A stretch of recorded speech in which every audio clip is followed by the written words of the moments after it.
Welcome to Walls and Wire. Today we're talking about Anwar's challenge to the opposition over trade rhetoric. Okay, so if you weren't tuned into the Dewan Rakyat proceedings recently, you definitely missed a moment. Things got quite heated. Prime Minister Anwar Ibrahim, well, he delivered this really blistering speech. Yeah, it's quite something. And it was aimed squarely at the opposition, specifically calling them out on their, relentless criticism of Malaysia's foreign trade deals. Particularly those involving the U.S. and China, which are always sensitive. Exactly. And the language he used, it wasn't subtle at all. It felt very provocative. You could really sense the frustration there about how diplomacy is being sort of dragged through the mud domestically. Well, it really felt like more than just the usual parliamentary sparring, didn't it? It did. It was like seeing this clash, between the hard realities of diplomatic necessity and, well, domestic political games. Anwar's main point, if you boil it down, is that the opposition's taking what he termed a maximalist stance. Maximalist, okay. Yeah, a position that's, so extreme it actually hurts Malaysia's ability to navigate foreign policy in a balanced way. He basically accused them pretty directly of fueling hatred and damaging the country's standing by how they're spinning these international trade agreements. That's a serious charge. Okay, well, let's unpack that maximalist idea a bit. What does that actually mean in practice when they're critiquing a trade deal? Are they just demanding, impossible terms? Well, in diplomacy, a maximalist position often means it's all or nothing. It kind of works on this zero-sum view of the world. Meaning, if we gain something with country A, we must be losing out with country B. Exactly. It dismisses the idea of, win-win situations, or maybe more realistically, the careful balancing act that smaller nations have to perform. And that's really why that quote he used hit so hard. The one where he claimed the opposition was acting more Hamas than Hamas and more China than China. Wow. That's incredible political theater right there. When he says more China than China, what's the actual political message he's trying to send with that? He's basically suggesting they're being almost hyper-nationalist, or maybe adopting this incredibly rigid ideological stance that's just detached from the practical needs of the country. Being more China than China implies being more protective of certain interests, maybe trade interests, than perhaps even Beijing would realistically expect or demand. Right. And using the more Hamas than Hamas parallel just reinforces that idea of this uncompromising, almost militant kind of political opportunism. It's like saying they refuse to see the nuances of global relations and they're just prioritizing scoring political points over what's actually good for Malaysia. That kind of talk, Anwar argues, just closes doors internationally. And he aimed this right at how they criticize, not just the deal terms themselves, but actually misinterpreting clauses to stir up negative feelings. Precisely. The spin, not just the substance. Yeah, the spin. Anwar sees it as, well, maybe a deliberate campaign of misinterpretation. He's arguing they're either intentionally misunderstanding or purposefully twisting parts of these trade agreements. The goal, he suggests, is to generate anger at home, incite political hatred. And of course, if our international partners see their carefully negotiated deals being used like this, it damages our reputation. Significantly. It really risks Malaysia's diplomatic standing and all the effort that goes into building those relationships. But doesn't the opposition often argue they lack transparency? Yeah. You hear that claim a lot, that the government is hiding key details about these reciprocal deals. Did he touch on that? Oh, absolutely. And he pushed back hard on that narrative. He stated very clearly that the Minister of Investment, Trade, and Industry had already provided detailed, quite comprehensive explanations. Right. He stressed that the documentation is there, it's available for review, and Parliament is always an option for more discussion. His conclusion was pretty blunt, actually. He basically said the problem is either a failure to actually read the documents, or deliberate distortion. Or, yes, an intentional twisting of the facts for political points, regardless of the damage to the country. Let's dig into that specific example he used, the one about rare earth elements.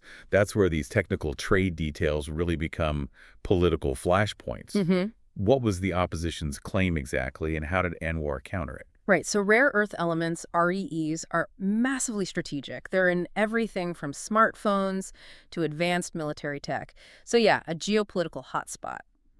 The narrative being pushed by the opposition, it seems, was that the government's trade deals, probably hinting at China or the U.S., were effectively giving one of these powers an unfair monopoly over Malaysia's REE resources. Sort of selling out our future economic leverage. That was the implication, yes. That dealing with one power automatically meant excluding the other, making us dangerously dependent. Okay, that zero-sum thinking again. Exactly. And Anwar directly tackled that. He challenged this idea that, say, just because the U.S. might be strong globally in REs, Malaysia should therefore shut out China from similar dealings within our own borders, or vice versa. He called that narrative simply untrue, and basically a textbook example of stirring up political fear without facts to back it up. Yeah. Just unwarranted political hatred-mongering. Especially when these resources are so critical for future industries. Absolutely. His point was, in a world where things like REEs are crucial, Malaysia needs to keep its options open, engage with as many partners as possible, not shut doors based on fear tactics. Okay, that brings us to the other side of this coin, the relationship with the U.S. While China deals get attacked for maybe ideological reasons, the U.S. agreements often face criticism about sovereignty, about being potentially subjugated economically. So why did the government sign this U.S. agreement knowing it would attract that kind of political heat? Well, Anwar presented it as a very pragmatic decision about managing risk, and he highlighted one absolutely critical detail that he said made the whole deal feasible. Every single clause in that U.S. trade agreement apparently includes an explicit exit mechanism. An exit mechanism. Okay. That wasn't just a minor point. He framed it as the crucial safety feature. It's what allowed Malaysia to sign, apparently, because it offers vital protection and flexibility down the line. Hold on, an exit mechanism. For listeners maybe not familiar with these big international contracts, why is that specific feature so important? Doesn't having an escape route kind of suggest the deal might be, well, risky or flawed from the start? That's a really good question, and it's precisely the angle critics often take, right? Yeah. But in modern international trade, especially when dealing with major global players, having that exit clause is actually vital for protecting your national sovereignty. It doesn't automatically mean the deal itself is weak. It means the country signing it is smartly protecting its future options, its policy space. So an exit mechanism ensures that if things change unexpectedly, maybe domestic politics shift dramatically, or the agreement suddenly becomes disadvantageous because of, say, new U.S. laws or a global crisis, Malaysia isn't trapped in a commitment it can't get out of without huge penalties. So it's like an insurance policy. The ultimate insurance policy, really. It allows for adjustments without crippling financial or diplomatic consequences. So the government felt the deal was worth it because that safety net was strong enough to outweigh the political attacks they knew would come. Precisely. Yeah. That legal protection is one part. The other part is just sheer economic reality. Anwar really emphasized that Malaysia simply cannot afford to be isolationist. We need the investment, we need the trade that comes from the U.S. economy. Yeah, it's not just politics, it's necessity. It's fundamental economic necessity. Yeah. For jobs, for growth, for keeping our industries modern, just cutting off access to the world's biggest consumer market. That would be, well, economic self-harm. Which really throws that core dilemma Anwar is grappling with into sharp relief, doesn't it? This political catch-22. It seems like whatever diplomatic path the government takes, it gets attacked. Get closer to China. Accusations of being too pro-Beijing, sign deals with the U.S., accusations of selling out to Washington. Yeah, it looks like a no-win situation for the foreign policy team. And what's really interesting is how the line of attack just shifts, right, to maintain this sort of almost anti-engagement stance. Yes. They criticize engagement itself, it seems. If the government tries to find a complex balance, the opposition just says the balance is wrong. It's this push towards isolationism that Anwar really went after with that rhetorical question he posed. Right. He basically summed it all up by asking, okay, if Malaysia can't deal with China and we can't deal with the U.S. who's left, who are we supposed to trade with? And then he landed the punchline with that very specific, very local reference. He challenged them, asking essentially, so we can only be friends with Kedah and Kelantan. Okay, for listeners maybe less plugged into the domestic political map, why is naming Kedah and Kelantan specifically such a powerful dig in this context? Well, it's a really strategic political jab. Kedah and Kelantan are, of course, the two states currently led by the opposition coalition. Right, so by naming them, Anwar is painting this picture. Follow the opposition's isolationist path.